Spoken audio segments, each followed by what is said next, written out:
Chinese জিনিস বেশি দিন টেকে না, এই চলতি প্রবাদ কি ক্রমেই চিরন্তন সত্য হওয়ার পথে?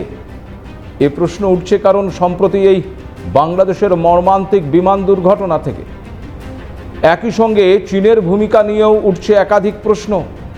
চীনের ভূমিকায় উদ্বিগ্ন ভারতও, কারণ ভারতের আপত্তি উড়িয়ে দিয়ে ব্রহ্মপুত্র নদে বিরাট বাঁধ তৈরি করছে এই চীন। ফলে উদ্বেগ বাড়ছে শুধু ভারতের নয়, বাড়ছে বাংলাদেশেরও। ভাবছেন কেন এই বিপদ বাড়বে ভারত আর বাংলাদেশের? সে কথা সবিস্তারে বলবো আজ।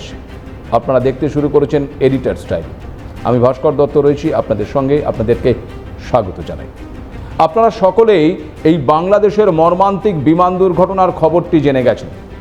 সোমবার রাজধানী ঢাকার উত্তরায় মাইলস্টোন স্কুল অ্যান্ড কলেজের ওপর ভেঙে পড়ে চীনের তৈরি বাংলাদেশের এই যুদ্ধ বিমানটি, যেখানে একাধিক শিশুসহ বহুজনের মৃত্যু হয়েছে, আহত শতাধিক। ক্লাস চলাকালীনই স্কুল বিল্ডিংয়ের ওপর ভেঙে পড়ে এই যুদ্ধ বিমানটি, ঠিক যেমন কয়েকদিন আগে গুজরাটের আহমেদাবাদে মেডিকেল কলেজের হোস্টেলের ওপর ভেঙে পড়েছিল যাত্রীবাহী বিমান, যার ফলে বহু বিমান যাত্রী শুধু নয়, দুর্ঘটনার বলি হয়েছিলেন ওই মেডিকেল কলেজ হোস্টেলের আবাসিকরাও এবং আশেপাশে এলাকার বাসিন্দারাও। বাংলাদেশের আন্তঃবাহিনী জনসংযোগ দপ্তর জানিয়েছে বিমানটির মডেল ছিল FT-7BGI। এখানে আপনাদেরকে জানিয়ে রাখি, 2011 সালে চীনের সঙ্গে 16টি যুদ্ধ বিমান সরবরাহের জন্য চুক্তি স্বাক্ষর করে বাংলাদেশ। 2013 সাল নাগাদ চুক্তি অনুযায়ী বাংলাদেশকে এই যুদ্ধ বিমানগুলো দেয় চীন। সূত্র বলছে বাংলাদেশ বিমান বাহিনীর মোট 36টি F-7 যুদ্ধ বিমান রয়েছে। এর মধ্যে বেশিরভাগই F-7BGI ভ্যারিয়েন্ট। আর এই F-7BGI মূলত বাংলাদেশের জন্যই আলাদা করে তৈরি করেছিল বেজিং। অথচ অতীত বলছে চীনের তৈরি এই বিমানগুলো যতই অত্যাধুনিক হোক না কেন, পারফরমেন্সের দিক থেকে সেগুলো মোটেই খুব একটা আহামরি নয়। 2018 সালের নভেম্বরে বাংলাদেশের টাঙ্গাইলের মধুপুরের রসুলপুরের ফায়ারিং রেঞ্জে মহড়ার সময় বিমান বাহিনীর এই F-7BG প্রশিক্ষণ বিমান ভেঙে পড়ে মৃত্যু হয়েছিল পাইলটের। এরপর 2021 সালের নভেম্বরেও চট্টগ্রামের জহুরুল হক ঘাঁটি থেকে ওড়ার পর বঙ্গোপসাগরে ভেঙে পড়েছিল এই F-7MB যুদ্ধ বিমান, তাতেও মৃত্যু হয়েছিল পাইলটের। সূত্র বলছে 2013 সালেই আনুষ্ঠানিকভাবে এই যুদ্ধ বিমানের উৎপাদন বন্ধ করে দেওয়া হয়েছিল। আর তাছাড়া এত যান্ত্রিক ত্রুটির পরেও, একাধিক দুর্ঘটনার পরেও যেমন বাংলাদেশ প্রশাসনের ভূমিকা নিয়ে প্রশ্ন দেখা দিচ্ছে, ঠিক তেমনই প্রশ্ন উঠছে চাইনিজ ওই যুদ্ধ বিমান নিয়েও। এখানেই প্রশ্ন উঠছে, চীনের ওপর অন্ধভাবে ভরসা করা বাংলাদেশের পক্ষে কি ভুল হলো? বাংলাদেশকে কি জেনে শুনে এই যুদ্ধ বিমানগুলো দিয়েছিল চীন?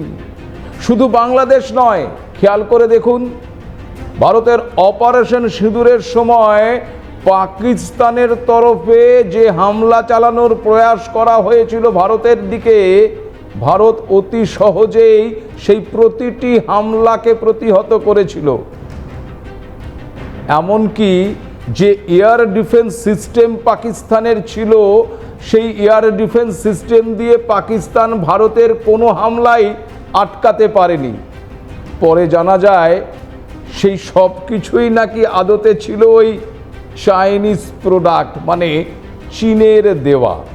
আর এখানেই সর্বৈবভাবে সত্যি হয়ে দাঁড়াচ্ছে ওই চলতি প্রবাদ, চাইনিজ প্রোডাক্ট বেশি দিন টেকে না।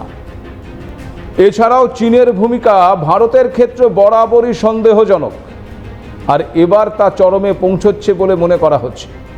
কারণ শনিবার চীনের প্রধানমন্ত্রী লি কিয়াং নিজেই হাজির ছিলেন তিব্বতের নিংচি শহরে, ইয়ারলুং শ্যাংপো নদীর তীরে, আর যেখানে এক অতিকায় জলবিদ্যুৎ প্রকল্পের ভিত্তিপ্রস্তর স্থাপন করলেন তিনি। প্রকল্পটি এতটাই বৃহৎ যে এটি চীনের থ্রি গর্জেস ড্যামকেও ছাড়িয়ে যাবে। আর এটাই ভারতের উদ্বেগের মূল কারণ এই নদী ভারতের অরুণাচল প্রদেশে ঢোকে ব্রহ্মপুত্র নামে।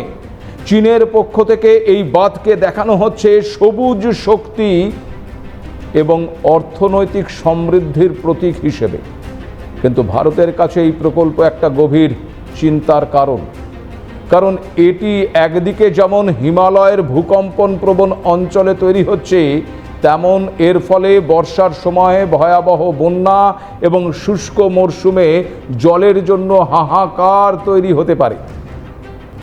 এবার একটু বলে রাখি, চীনের এই বিশাল প্রকল্পে ঠিক কি কি পরিকল্পনা রয়েছে। চীনের রাষ্ট্রায়ত্ত সংবাদ মাধ্যম সিনহুয়া জানিয়েছে এই প্রকল্পে মোট 5টি জলবিদ্যুৎ কেন্দ্র তৈরি হবে। পুরো প্রজেক্টের খরচ আনুমানিক 1.2 ট্রিলিয়ন ইউয়ান, অর্থাৎ ভারতীয় মুদ্রায় প্রায় 14.4 লক্ষ কোটি টাকা। কাজ শেষ হলে এই বাঁধ থেকে বছরে 300 বিলিয়ন কিলোওয়াট বিদ্যুৎ উৎপাদিত হবে প্রতি ঘন্টায়, যা দিয়ে 30 কোটিরও বেশি মানুষকে বিদ্যুৎ সরবরাহ করা যাবে। স্থানীয় চীনা সংবাদ মাধ্যমের মতে এই প্রকল্প তিব্বতের অর্থনৈতিক উন্নয়নের জন্য অপরিহার্য। একই সঙ্গে এটি চীনের কার্বন নিউট্রাল লক্ষ্য পূরণের পথেও বড় পদক্ষেপ। প্রকল্প শুরুর ঘোষণার পরেই লোহার আকরিক, ইস্পাত, তামা, দস্তা এই সব কিছুর দাম বাড়তে শুরু করেছে সেখানে। চীনের বাজারে এখন প্রকল্পের ইতিবাচক প্রক্রিয়া ইতিমধ্যেই স্পষ্ট, কিন্তু প্রশ্ন হচ্ছে ভারতের কি হবে আর বাংলাদেশেরই বা কি হবে, সেটাই এখন বড় প্রশ্ন।